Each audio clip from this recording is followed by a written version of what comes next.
Okay, we're doing Pentagon Cyberspace. We're doing Pentagon Cyberspace Part 2. And here we go. Let's see here. Gone through these already in Part 1. Now in Part 2.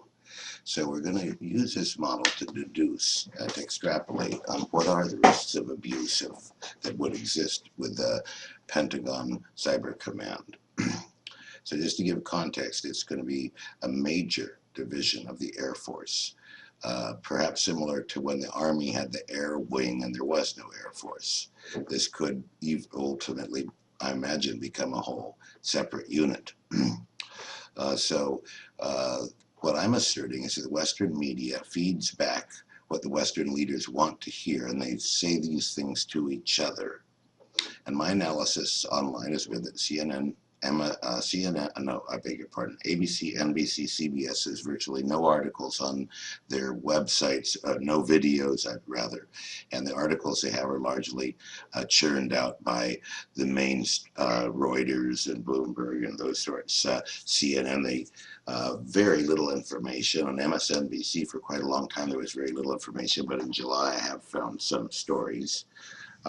Fox has a fair number of stories about Libya because they're in opposition to the Democrats. So if they can heap scorn on this operation, however, their basic assumptions of all these groups are the same, which is to continue repeating those unverified claims.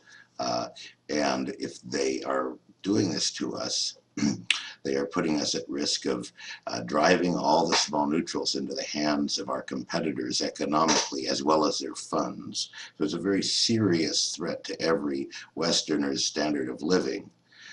Yet they're willing to gamble all of that away on an operation that has a limited prospect of success, is highly controversial, has a limited reward value at this point, and is extremely costly in world opinion unless we are able to win the opinion war as well as the military war. And this is where, of course, Pentagon Cyberspace could come in, potentially in what would be perceived as an abusive way if you don't agree with their narrative of what we need to do in this world.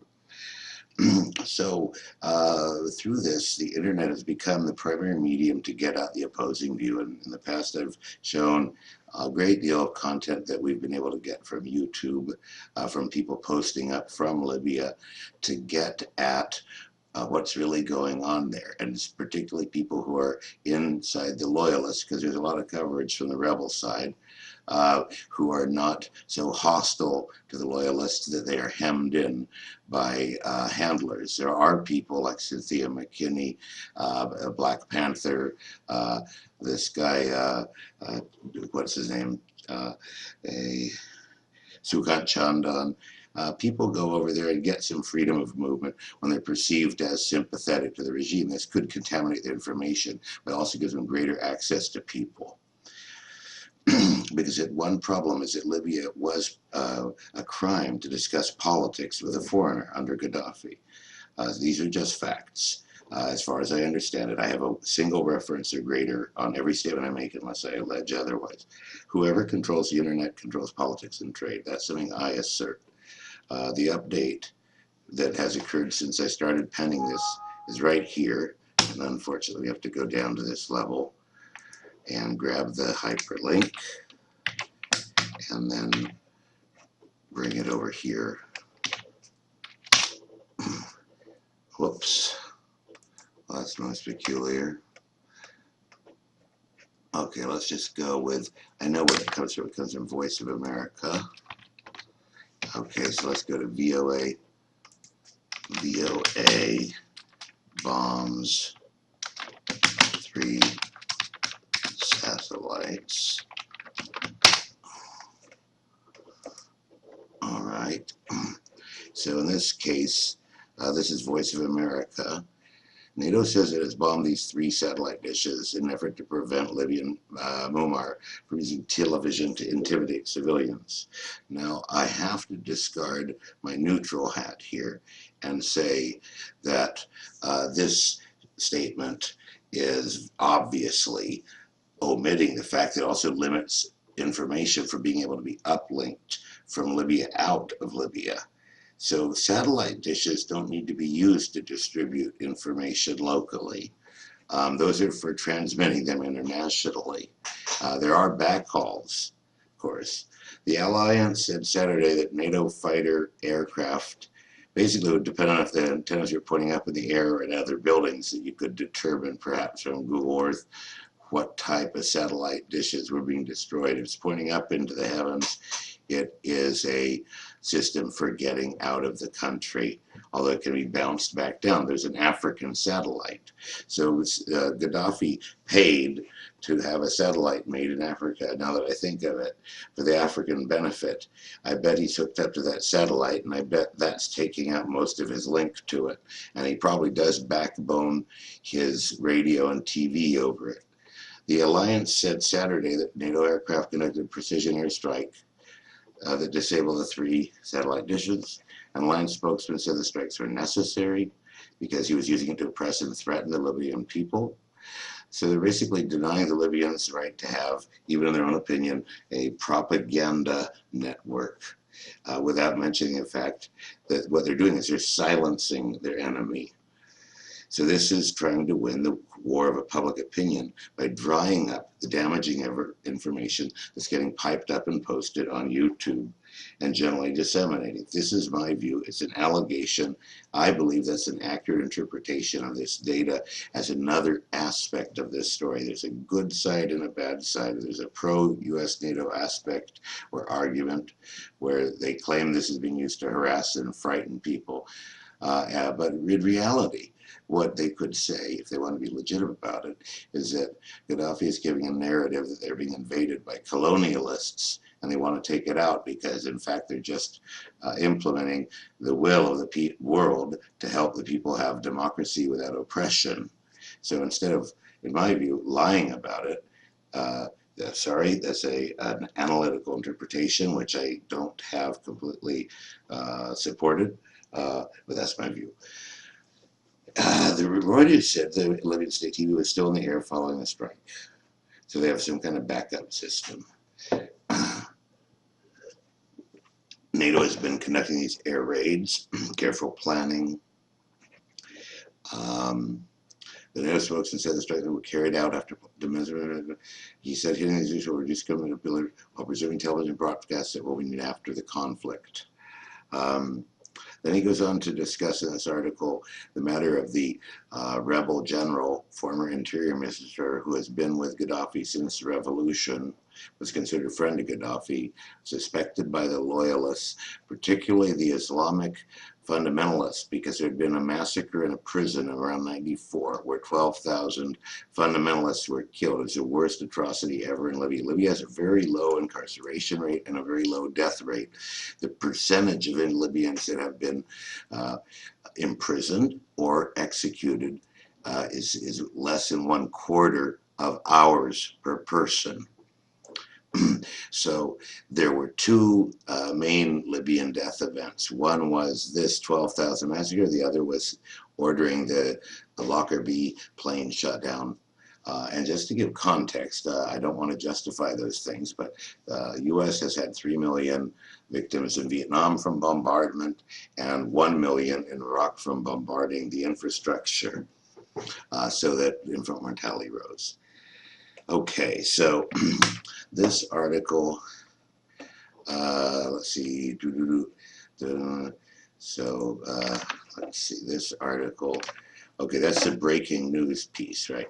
So we go on now to the prior experience with these tools of oppression, I beg your pardon, prior experience with these tools that are given to the military, such as the Patriot Act.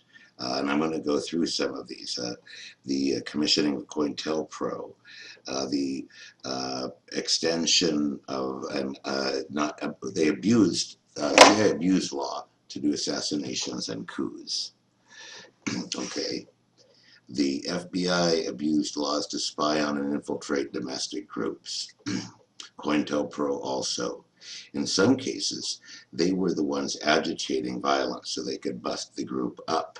So you'd have a group that was somewhat peaceful, and an officer to destroy the group would encourage them to violence.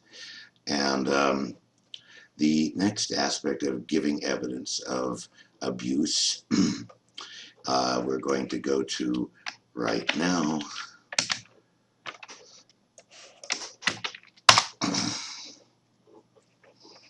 This is a great piece. With this issue,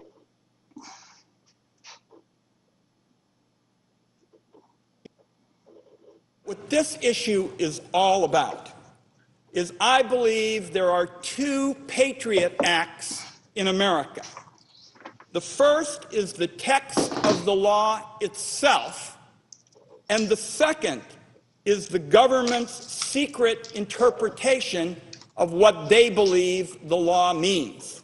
The American people will also be extremely surprised when they learn how the Patriot Act is secretly being interpreted, and I believe one consequence will be an erosion of public confidence that makes it more difficult for our critically important national intelligence agencies to function effectively. And as someone who served on the Intelligence Committee for 10 years, sitting right next to Senator Feinstein, I don't want to see that happen.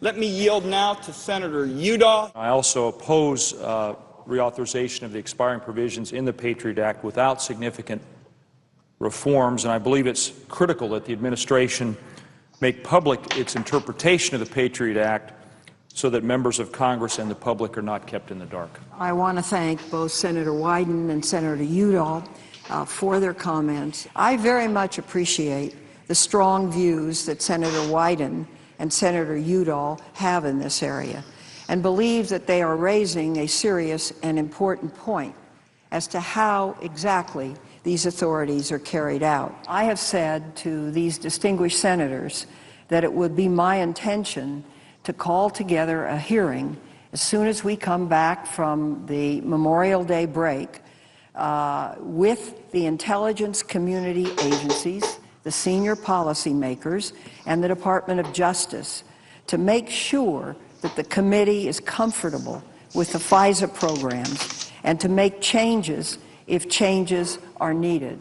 We will do that. I'm very grateful to our chair and pleased with this agreement. The chair has indicated that she believes that those of us who want to reform secret law have raised a serious and important issue. Those are her words. We are grateful for that because we obviously feel very strongly about it. The chair has said that we would hold hearings promptly to examine this. Okay, so this is obviously a very interesting story. He said people would be angry and they would be upset if they knew what that secret interpretation was, and he, as one of the Intelligence Committee members, was given a briefing on it that he's not allowed to talk about. And Feinstein has said that she's going to let him hold hearings. It didn't happen as far as I can tell because the act did pass unmodified and his bill went down to defeat, as far as I understand it. Now, I think he withdrew his bill. Actually, yes, he withdrew his bill. And when he withdrew his bill, he was told that he could, if he wasn't satisfied, reintroduce it to have a revocation. And he seemed satisfied with that. He had taken Dianne Feinstein on her word. So, getting back to the main story. So